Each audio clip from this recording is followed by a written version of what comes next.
নমস্কার বন্ধুরা, পলি কিচেন রুমে সবাইকে স্বাগত। আশা করি সবাই ভালো আছেন আর আমিও আপনাদের আশীর্বাদে মোটামুটি ভালোই আছি।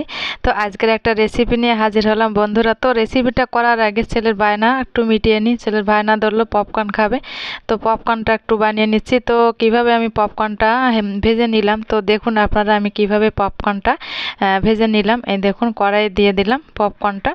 তো কড়াইয়ে দিয়ে আমি ঢাকনাটা একটু ঢেকে রেখেছিলাম, যেহেতু পপকর্নগুলো চারিদিকে ছোটাছুটি করে ওই জন্য একটু ঢেকে দিয়েছিলাম। তো আবার একটু ঢাকা দিয়ে দিলাম, মাঝখানে একটু নাড়িয়ে চাড়িয়ে আবারও কিন্তু ঢাকা দিয়ে দিলাম। তো কিছুক্ষণ ঢাকাটা দিয়ে দিতে হবে। এবার আবার ঢাকনাটা তুলে নিলাম। এই দেখুন পপকর্নগুলো কিছুটা হয়ে গেছে আর কিছুটা বাকিও আছে, ওগুলো হয়ে যাবে। এই দেখুন একটু তাপ পেলে ওগুলো হয়ে যাবে। এই দেখুন কত সুন্দরভাবে তৈরি করা হয় পপকর্ন। এই দেখুন, তো পপকর্নগুলোকে এবার আমি একটা প্লেটে নামিয়ে নিব। তো নামিয়ে নিয়ে আপনাদের সঙ্গে একটু দেখাবো কত সুন্দর হয়েছে পপকর্নগুলো। এই দেখুন, তো এবার ছেলের বায়নাটা মেটানো হলো, পপকর্নগুলো ওকে দিয়ে দেওয়া হলো। এবার আসি মূল রান্নায়, তো দেখতে থাকুন রান্নাটা। তো এই দেখুন রান্নার জন্য এখানে নিয়েছি, আজকে বৃহস্পতিবার তো আজকে নিরামিষ হবে। তো এখানে নিয়েছি টমেটো, মটর, বাদাম আর আলু কেটে নিয়েছি। আর এখানে দেখুন পনির নিয়েছি, মাত্র 100 গ্রাম পনির। দেখুন বন্ধুরা, মাত্র 100 গ্রাম পনির দিয়ে আজকের পনিরের দুর্দান্ত স্বাদের রেসিপি হতে চলেছে বন্ধুরা। তো ভিডিওটি মোটো স্কিপ করবেন না, প্রথম থেকে শেষ পর্যন্ত দেখার অনুরোধ রইল। তো এই দেখুন, এই যে পনিরটা আমি প্যাকেট থেকে বের করলাম। এই প্যাকেটের পনিরগুলো না সাধারণত খুবই ভালোই হয়। এই দেখুন কতটা পাতলা থাকে, আর এগুলো কেটে নিলে না অনেকগুলো পিস বের হয়। দেখুন বন্ধুরা, 100 গ্রাম পনিরে কিন্তু অনেকগুলো পিস হবে। আর মাত্র 100 গ্রাম পনির দিয়ে অনেক জন লোক কিন্তু খেতেও পারে, মানে বাড়ির পরিবারের সদস্যরা। এই দেখুন সবার জন্যই কিন্তু হয়ে যায় মাত্র 100 গ্রাম পনির দিয়ে। তো এখানে আমি দেখুন বাদামগুলোকে একটু টেলে নেব। তো বাদামগুলোকে একটু টেলে বাদামের খোসাটাকে কিন্তু ছাড়িয়ে নেব, এই জন্য আমি একটু বাদামটাকে একটু টেলে নিলাম। তো টেলে নিয়ে একটু ঠান্ডা করে নিব। আর এদিকে আমি গরম জল করে নিয়েছি, একটু গরম জল একটা পাত্রে নামিয়ে নিব। তো গরম জলটা কেন করলাম আপনাদের সঙ্গে সেটা বলবো একটু পরে। তো কড়াইটা গরম করে আবার একটু তেল দিয়ে দিলাম, আর এদিকে গরম জলে হলুদ দিয়ে দিলাম। আর এদিকে তেলটা গরম হলে গরমে তেলে আমি আলুগুলোকে দিয়ে দিলাম। আর এদিকে বাদামের খোসাগুলো ছাড়িয়ে নিতে হবে। তো এক এক করে বাদামের খোসা ছাড়িয়ে নিব, আর আলুটাকে কিন্তু ভেজে নিতে হবে। তো লবণ হলুদ দিয়ে আলুটাকে অলরেডি আমার ভেজে নেওয়া হয়েছে দেখুন। আর বাদামের খোসাগুলো ছাড়িয়ে বাদামটাকে একটু গুঁড়ো করে নিয়েছি মিক্সিতে দেখুন। তো আপনাদের কাছে মিক্সি না থাকলে আপনারা শিলে বেটে নেবেন, বাদামগুলো গুঁড়ো করে নেবেন। তো বাদামগুলো গুঁড়ো করা হলো। এবার আমি পনিরগুলো দিয়ে দেব। টুকরো করে রাখা পনিরগুলোকে ভেজে নিয়েছি। তো দেখুন বন্ধুরা, তো পনিরগুলোকে ভেজে আমি একটু তেল দিয়ে দিলাম ফোড়নের জন্য। আর এখানে দিয়ে দেব গোটা জিরা। তো গোটা জিরা দিয়ে দিলাম ফোড়নের জন্য। আর এই জিরা একটা তেজপাতা দিলাম। আর এখানে দিয়ে দিলাম টমেটো, পাকা টমেটো কাটা। আর এখানে দিয়ে দেব আদা বাটা। তো আদা আর টমেটো বাটাটাকে একটু ভালোভাবে মিশিয়ে একটু কষিয়ে নিতে হবে। দেখুন টমেটোটা কিন্তু ভালোভাবে গলে গিয়েছে দেখুন। এবার আমি ভেজে রাখা আলুগুলোকেও দিয়ে দেব। তো আলুগুলোকে দিয়ে টমেটোর সঙ্গে ভালোভাবে নেড়ে চেড়ে একটু মিশিয়ে নিব।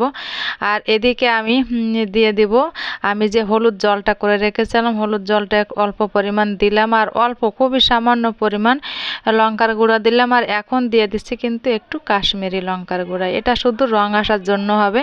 তো কাশ্মীরি লঙ্কার গুঁড়ো দিয়ে দিলাম, দিয়ে এবার মশলাটাকে কষিয়ে নিতে হবে এবং পরিমাণ মতো লবণ দিয়ে দিলাম। তো লবণ দিয়ে মশলাটাকে কষিয়ে নিতে হবে। অবশ্য লবণটা এখন দিতে হবে, এখন দিলে মশলার ভিতরে ঠিকঠাক লবণটা যাবে। আর এখানে যে মটরশুঁটি ছাড়িয়ে নিয়েছিলাম, এই মটরশুঁটিগুলো দিয়ে দেব। দেখুন মটরশুঁটি দিয়ে দুর্দান্ত স্বাদের রেসিপি হয় কিন্তু পনিরের বন্ধুরা।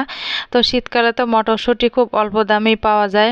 তো মটরশুঁটি দিয়ে বিভিন্ন রকম রেসিপি হয়। আরও কয়েকটা রেসিপি আপনাদের সঙ্গে শেয়ার করব, সেটা আমার ইচ্ছা আছে। দেখি আপনাদের সঙ্গে মটরশুঁটি আরও কয়েকটা রেসিপি শেয়ার করব।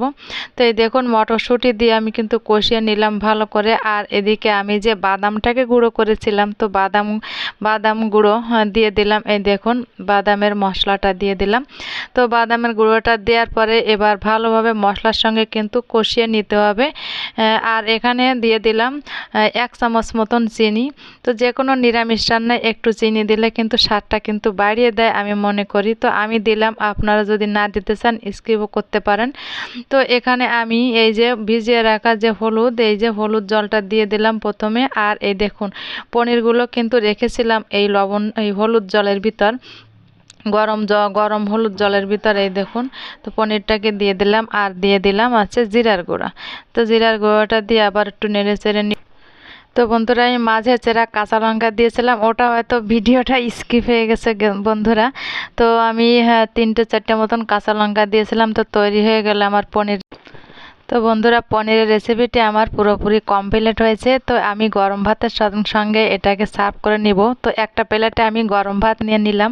তো এই শীতের দুপুরে গরম ভাতের সাথে যদি থাকে এরকম পনিরের রেসিপি, তো বন্ধুরা কথাই নেই, মাছ মাংস ফেল হয়ে যাবে এই ধরনের পনিরের রেসিপি। তো আমি এই গরম ভাতের সঙ্গে পনিরের রেসিপিটা পরিবেশন করব। তো দেখুন আপনারা পনিরটাকে আমি এবার ভাতের সঙ্গে নিয়ে নিব। এই দেখুন পনিরটা কত সুন্দর একটা কালার হয়েছে, অনেক সুন্দর হয়েছে পনিরটার কালার। তো এবার আমি এই গরম ভাতের ভিতর কিছুটা পনির নিয়ে নিব। এই দেখুন বন্ধুরা।